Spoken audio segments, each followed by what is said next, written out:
Hey, welcome back to the channel. It's Black Friday, you know what that means. Time to put the snowplow on. That was dumb. That was dumb. Every tool's a hammer, unless it's a screwdriver, then it's a chisel. We need a torch. Hate that nut. We're not doing that. Because it ain't built till it's overbuilt. Don't force it. Get a bigger hammer. Every day's a school day.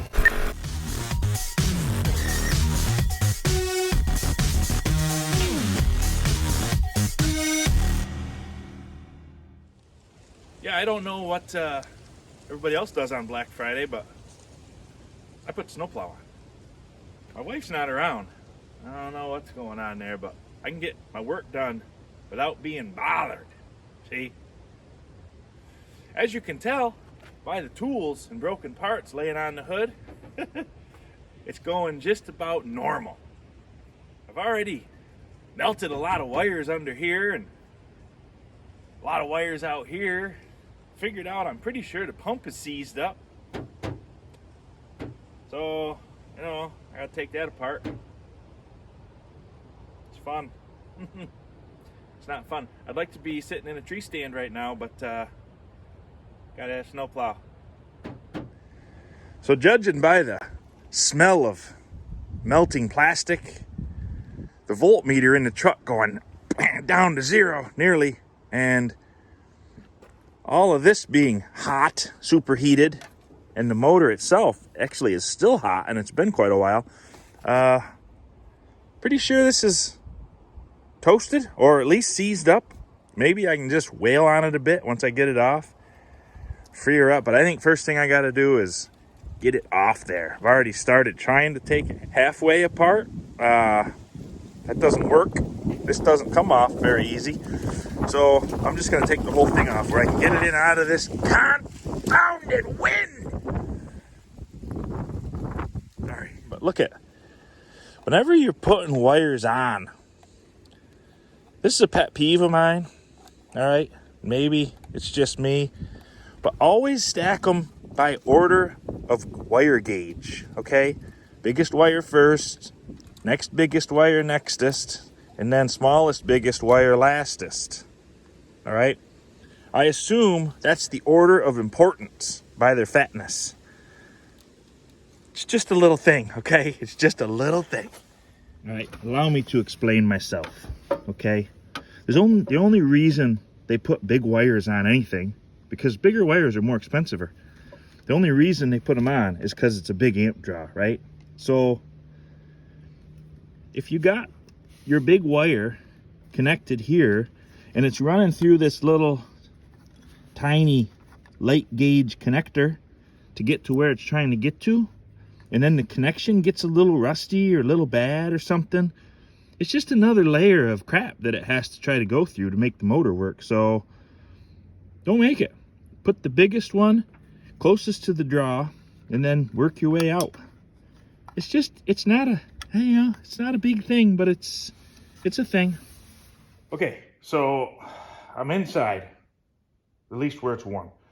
I put the booster pack on here and got confirmed no spinach, no pumpage, and a real heavy draw, like sparky, you know? So I pulled the wires off. And you know, the best thing to do when something just stops working is to tear it apart. Don't be afraid. Just dig in, get into it, you know? So I'm just gonna start. And when you don't know for sure how something comes apart, start by gently striking it with a hammer. There's nothing wrong with it.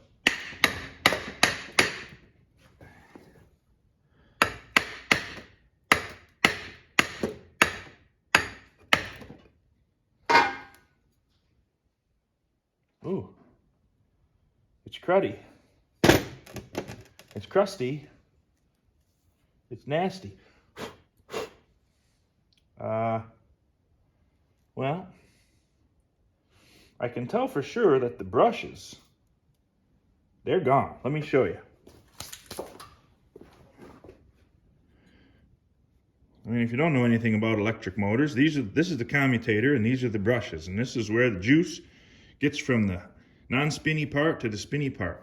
That's about all I know about them, to be honest. But I do know you have to have good brushes. And you see this spring right here? Come on, focus. Focus! Okay, take my finger out, you can see it. Right in there, that spring, it's bottomed out on this. There it is. The spring is hitting this metal housing right here.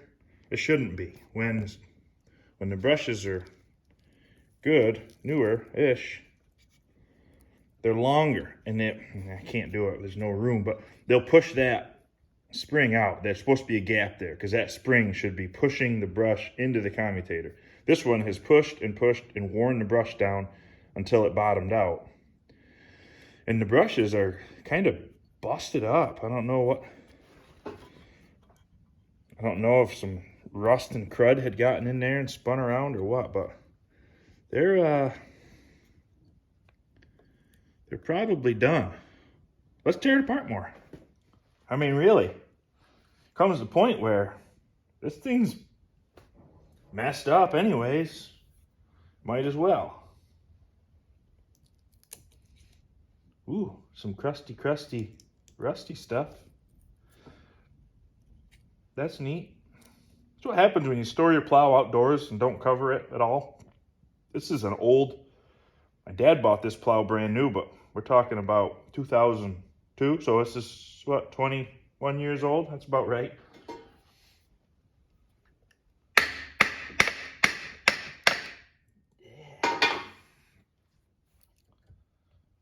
Now see, when you pull it up, the brushes pop in. So if they do that, it tells you that they're not completely shot, because at least they had a little bit more, but they're pretty nearly, wow, yeah. In fact, they're all broken except for this one. This one is still kind of intact.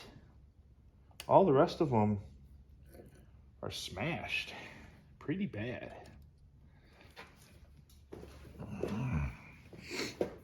See that face right there? That should be just worn to match the commutator, and it isn't. It's busted all to frig. So I got a feeling this motor is probably junk, maybe serviceable. I don't know if they build them so you can rebuild them or not. The commutator is not really that worn. A lot of times they'll have a groove right in them where the brushes ride. This one doesn't, so that's something. We're really reaching the end of what I know about electric motors. It does turn, so at least the pump's not seized up. Oh, look at that.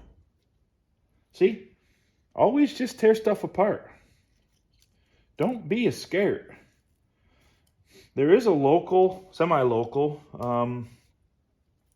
motor rebuild shop who's probably going to say, don't be cheap, you got to buy a new pump. But I don't like that answer, so I'll go talk to them and I'll see if maybe they can fix it. And they'll probably say, why'd you hit it with a hammer? That's why your brushes are bad. I don't know, something. That's always what happens. But I still maintain that if you don't know for sure how something comes apart, start out by just striking it with a hammer. Gently, okay, at first. If it comes along, then nice. If it doesn't, then strike it a little bit harder, but don't force it. Get a bigger hammer, okay, if you need to. Hate to see you doing the big swinging for the fences. Well, that was it. New motor on the pump. In hindsight, you don't have to take the whole pump off the truck. You take the 2 screws out of the top, and the motor will lift off there, and you don't have to take anything apart other than taking the wires off the posts. But I had it on the bench, and you know, whatever. It was a little nicer to be able to work inside. But it's fixed. It works. You're gonna have to take my word for it. I already turned it off, but I definitely did destroy the old solenoid under here by overloading it with my motor that was locked up, I guess. So I bought a new solenoid. But hey, Fischer puts a 1-year guarantee on even electrical stuff. So even that solenoid, if it fails in a year, I can take it back. And the motor too. That's pretty slick. But it was a $380 repair, which would have cost a lot more if I had to take it to the plow shop. So I guess that's okay. And hey, look it, we're ready to plow. So bring on the snow. It's just brown. There it is, another chore bites the dust. So the old plow truck is ready for another season. Oh, I probably should have checked the oil. Nah, maybe next year. Thanks for watching. Thanks for your time. I do appreciate you. Make sure you click subscribe. God bless you. God bless the United States of America.